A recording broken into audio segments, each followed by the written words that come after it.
Merci Evelyne pour cette belle lecture. C'est vrai qu'on n'a pas l'habitude de lire un seul verset, mais c'est rafraîchissant.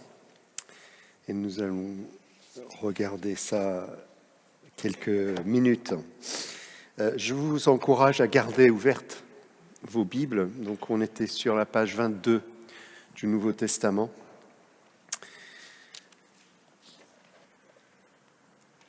Et on va regarder de près ce verset. Seigneur, merci pour la vitalité de ta parole. Merci parce qu'elle nous rejoint là où nous sommes. Mais aujourd'hui, comme il nous a déjà été rappelé, nous sommes perturbés par les événements mondiaux. Et voilà, nous sommes ton peuple et nous avons besoin de ta parole pour être nourris. Donc, Seigneur, nous sommes à l'écoute de ton esprit. Merci de nous instruire, de nous éduquer, de nous faire grandir dans la parole. Amen.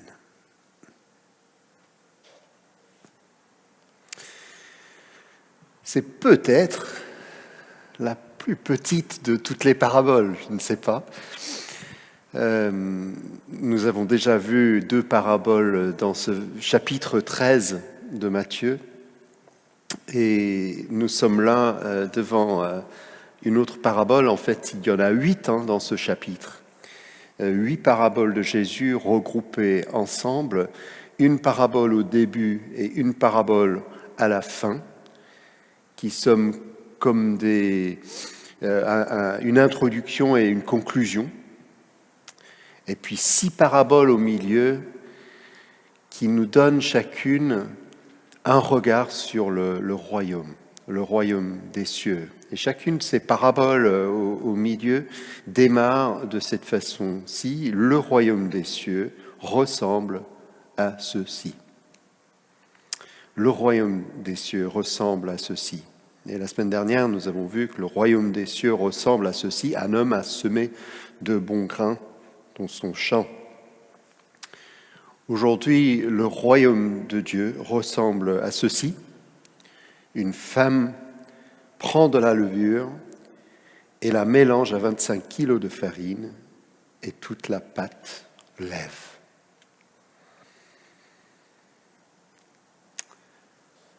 Très intéressant que les paraboles de Jésus ne sont pas en fait centrées sur les auditeurs. Autrement dit, on a beau chercher dans cette petite parabole notre place, mais on n'y est pas. Il ne s'agit pas de nous ici. Ça ne veut pas dire qu'il n'y a pas une parole pour nous. Mais l'objet de toutes les paraboles de Jésus dans ce chapitre est par extension l'objet premier de l'enseignement de Jésus pendant son ministère. C'est le royaume de Dieu. C'est la manière dont Dieu agit dans son monde. Et Matthieu, il aime bien utiliser un terme hébraïque, le royaume des cieux.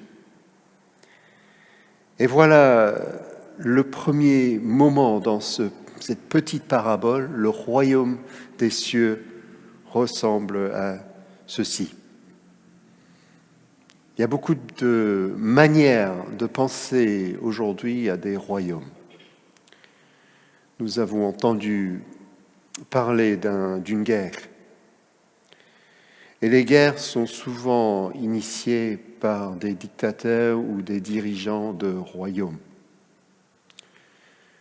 Au cœur du mot royaume, il y a le mot roi. Et selon les époques, les dirigeants se donnent des titres différents.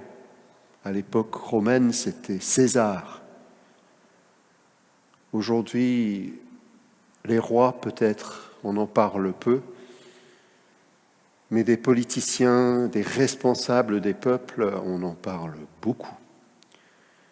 Souvent, on a des fantasmes qui sont créés autour de certaines identités, n'est-ce pas?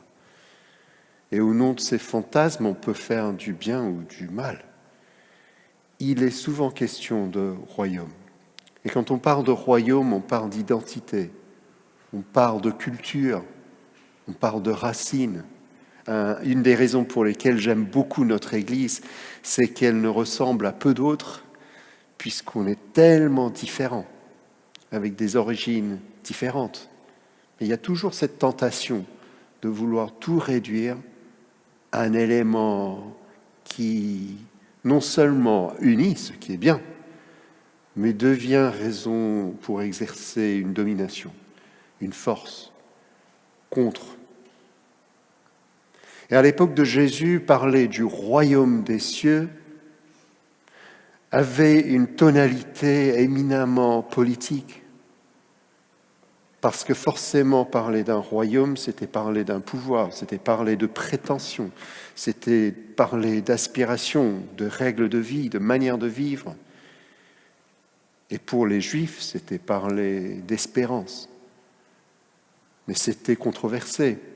Nous savons très bien qu'à l'époque de Jésus, le royaume qui comptait, c'était l'Empire romain. Quand Jésus dit « le royaume des cieux ressemble à ceci », il déplace le centre d'intérêt.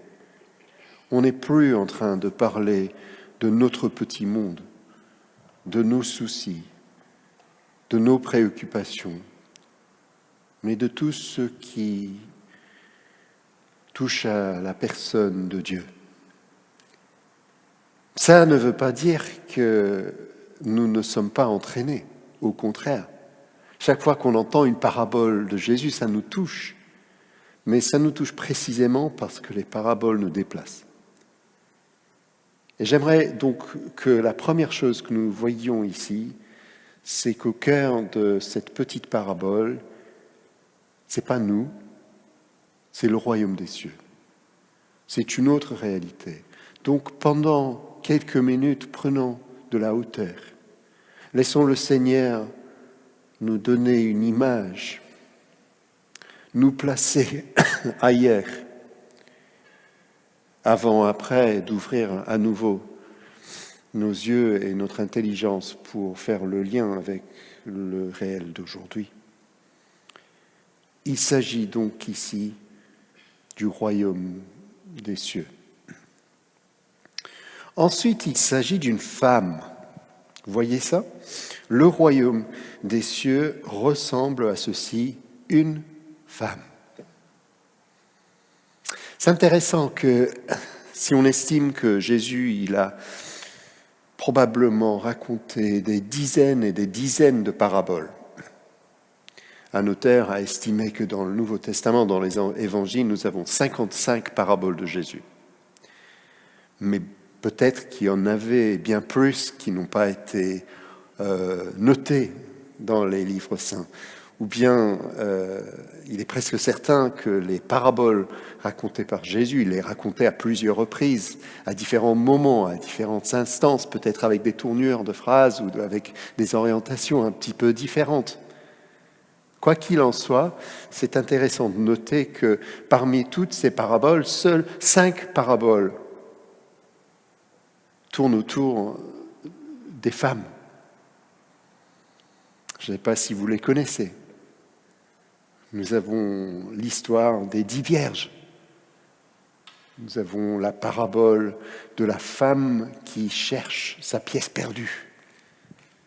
Nous avons la parabole de la veuve qui va devant le juge pour implorer la justice. Nous avons une parabole, on va l'appeler une parabole, même si la forme est différente, mais une parabole d'une femme qui accouche. On trouve dans le discours de Jésus, dans l'évangile de Jean, qui parle de la fin des temps comme une femme qui accouche. Et puis nous avons cette parabole ici de la femme qui prend le levain. Intéressant. Alors qu'est-ce qu'on peut en tirer de ça? Est-ce que Jésus n'avait pas beaucoup d'intérêt pour les femmes? Non, je ne crois pas. Au contraire, on sait très bien que les femmes étaient au cœur de sa réalité. Il y avait des femmes qui étaient avec lui. Il les appelait même à être disciples à côté des hommes. L'enjeu n'est pas là, je pense, dans ce passage. C'est peut-être tout le contraire. Le fait que, un peu comme dans l'évangile de Luc, où il est question de la femme qui a perdu sa pièce d'argent, une des 10 est perdue, nous avons ici, à travers la figure de la femme, une image peut-être de Dieu. C'est relativement audacieux. C'est possible. En tout cas, nous ne savons pas exactement si la femme ici ressemble à Dieu, si c'est une image de Dieu ou si c'est simplement une image que prend Jésus. Ce qui me semble vraiment important à noter, c'est que le royaume des cieux ici ne se situe pas dans un contexte formel religieux, mais dans un contexte de tous les jours. Et comme nous l'avons vu avec le semeur, comme nous l'avons vu la semaine dernière avec la mauvaise herbe, oui, il est question d'image agricole. Ici, il est question d'une image de domicile, d'une situation de tous les jours. On a tous besoin de manger, n'est-ce pas? On a tous besoin de pain, l'élément le plus basique. Et là, donc, Jésus situe son enseignement sur les éléments de Dieu, clairement à un niveau tout à fait terrestre et même banal.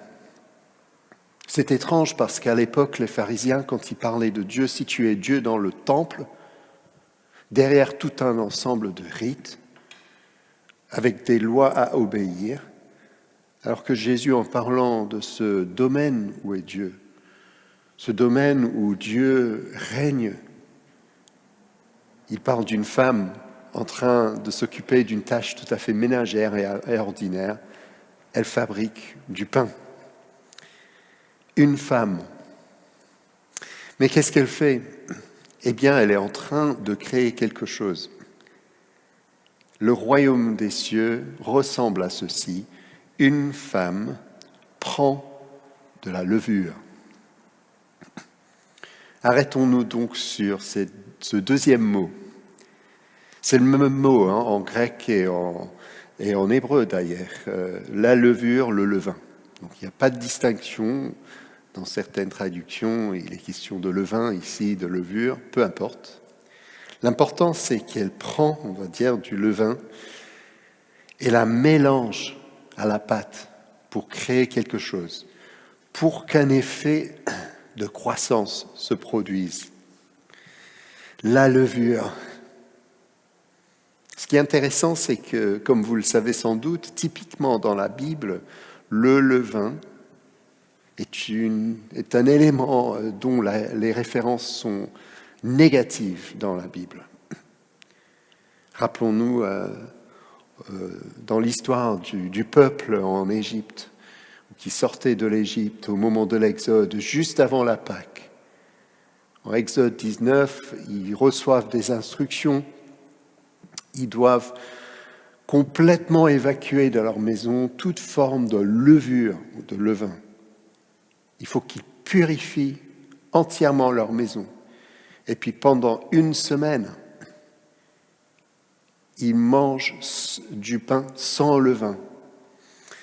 C'est une référence sans doute à l'urgence de la situation, parce qu'ils n'ont pas le temps d'attendre que le pain lève.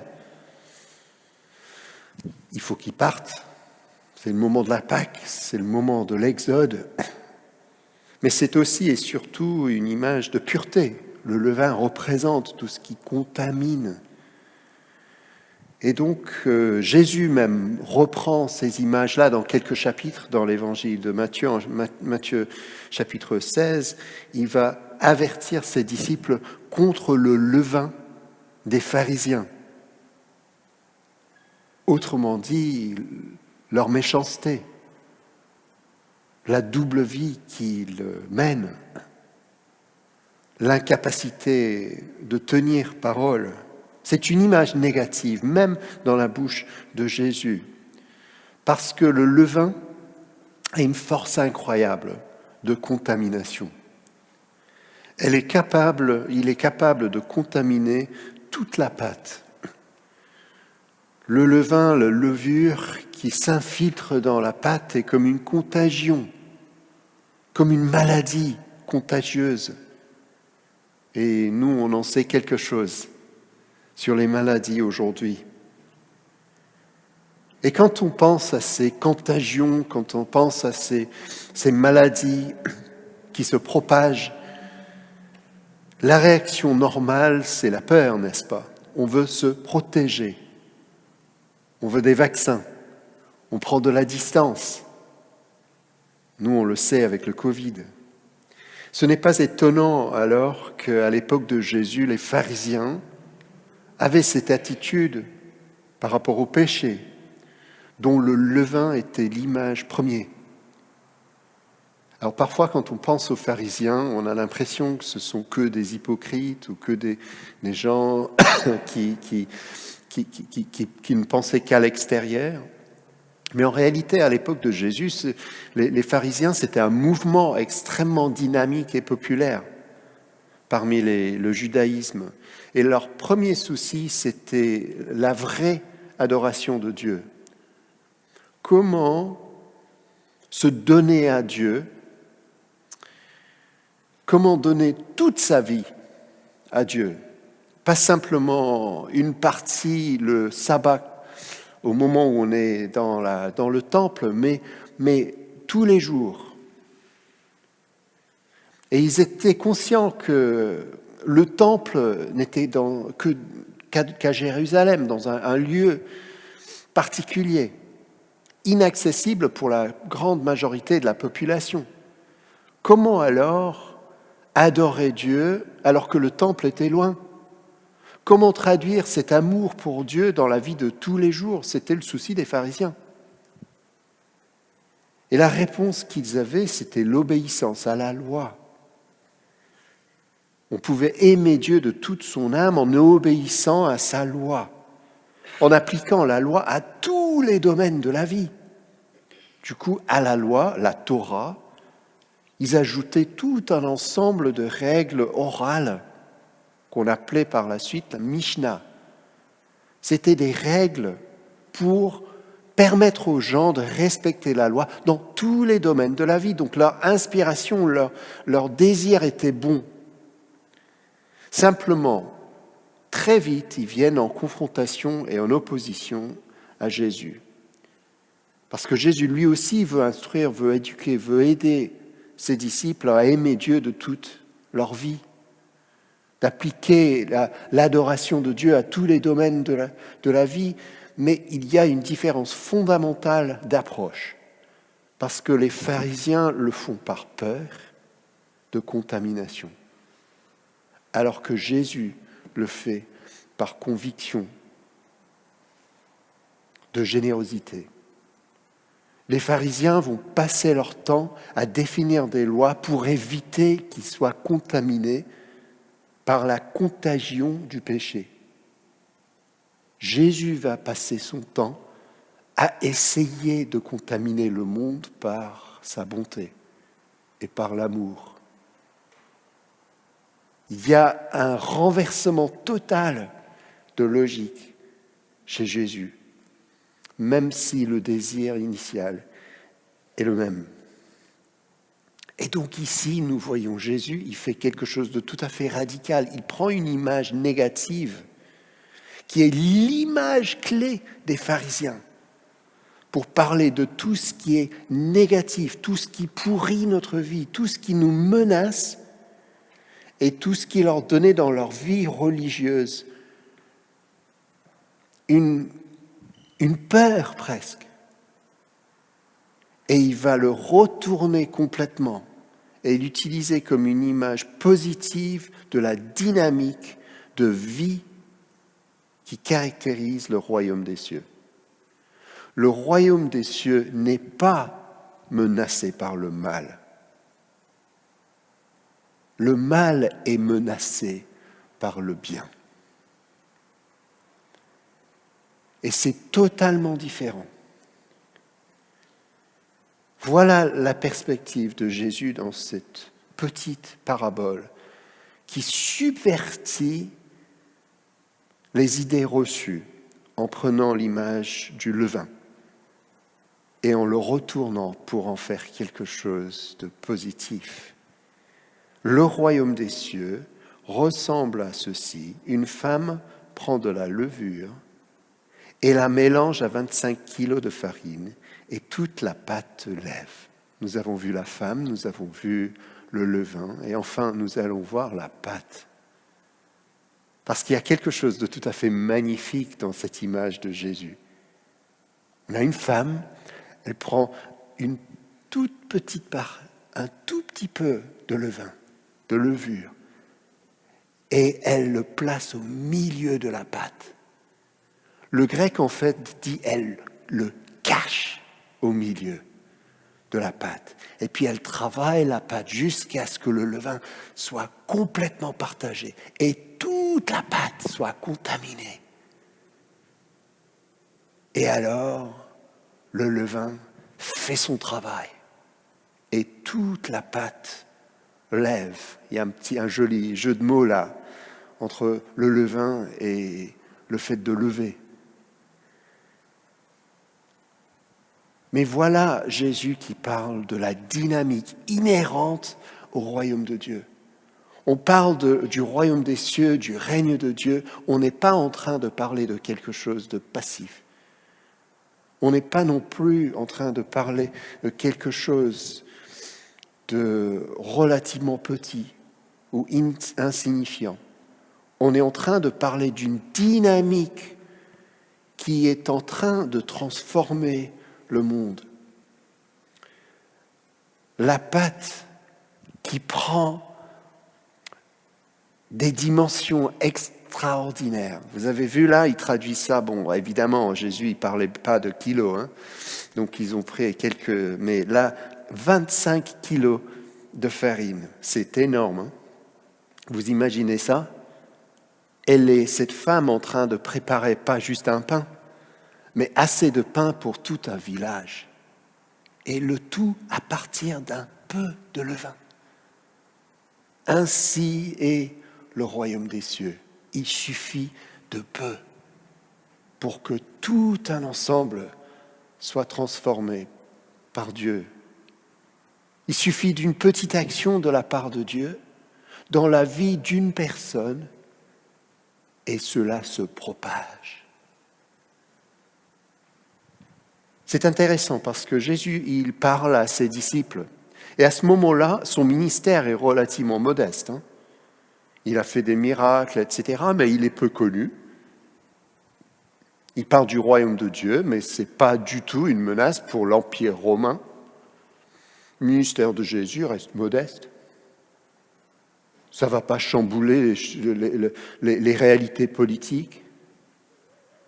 Et il y avait certainement certains disciples qui se disaient « Mais le Messie, quand il arrivera, il va détrôner les grands et les puissants. » Mais Jésus, qu'est-ce qu'il fait? Il raconte des histoires. Et ils sont tentés de désespérer un peu. Qui est ce Messie en qui on croit, mais pourtant qui fait des choses relativement modestes. Il guérit ici et puis il prêche là, mais les systèmes de ce monde ne changent pas. Encore plus quand un jour il meurt sur une croix et les disciples pensent que c'est la fin. Sauf que, bien sûr, ce n'est pas la fin. Et peut-être qu'après sa mort et puis sa résurrection, les disciples se souviennent de cette parabole où Dieu est à l'œuvre dans le secret. On ne le voit pas. Le levain, quand il est mélangé dans la pâte, on ne le voit plus. Il faut du temps, il faut patienter, mais le résultat est toujours là. Et c'est un résultat d'abondance. Donc Jésus, sans doute, il parlait pour rassurer ses disciples, mais je pense qu'il parle pour nous rassurer aujourd'hui. Et je termine en revenant à notre situation actuelle, parce que c'est facile, n'est-ce pas, quand on regarde le monde, de se dire, en réalité, c'est le mal qui l'emporte. On voit à quel point le mal envahit, à quel point les grands et les puissants dominent. Et on est tenté de se dire, mais le royaume de Dieu, ce n'est que des paroles, c'est du pipeau, ça ne change rien. Les structures sont les mêmes. Et puis on entend la parole de Jésus qui dit, le royaume des cieux ressemble à ceci.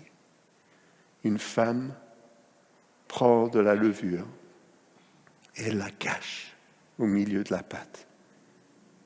Et puis petit à petit, ça fait son travail jusqu'à ce que toute la pâte soit contaminée. C'est la vie contagieuse de Dieu qui l'emporte sur la mort. C'est le bon qui est plus fort que le mal. C'est le royaume des cieux qui domine sur tous les autres royaumes. Cette parabole est un appel à la foi. C'est un encouragement. C'est une petite histoire qui peut-être nous donne de la confiance quand nous serons la prochaine fois dans la cuisine en train de faire du pain, ou quand nous sommes en discussion avec quelqu'un avec qui nous entendons difficilement,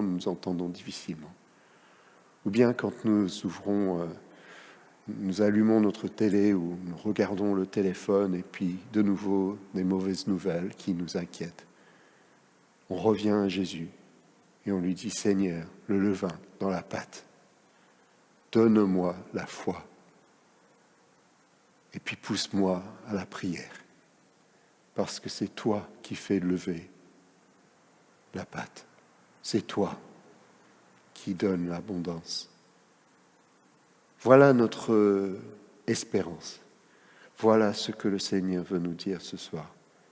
Voilà ce qui doit nous pousser à la prière.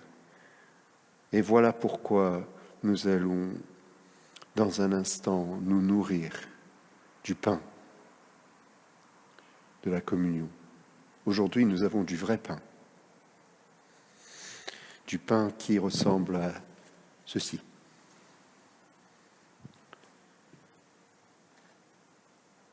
Du pain qui parle d'abondance. Et le Seigneur veut nous nourrir.